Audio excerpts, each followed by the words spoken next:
Hello everyone! Today, we're going to explore how to use the Measure Thickness tool to identify thin areas in your 3D models. Ensuring that your model meets your 3D printer's resolution is crucial to avoid failed prints. The Measure Thickness tool helps to spot any thin areas. To get the most accurate results, it's essential to ensure that your model has enough vertices for measurement. So we will visualize the edges and use the subdivide feature. Models with fewer vertices, like those exported from CAD, should be remeshed for better precision when using the tool. To get started, navigate to the search bar and activate Measure Thickness tool. We are going to start with the raise method.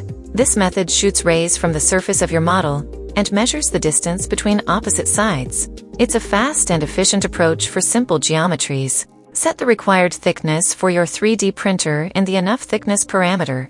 As you adjust the parameter, you'll see the color map change dynamically. Green areas represent safe zones, while red and yellow indicate thinner regions. You can check the meaning of each color in the progress bar.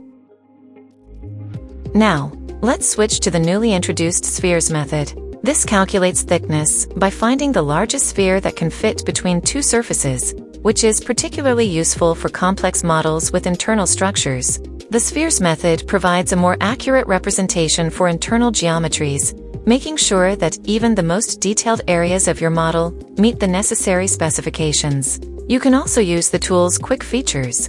Clicking on any surface lets you get an instant measurement, and with quick buttons, you can identify the thinnest and thickest parts of the model to spot areas that need fixing. Once you've identified those zones, you can use MeshInspector's other tools to make adjustments and ensure your model is ready for successful 3D printing.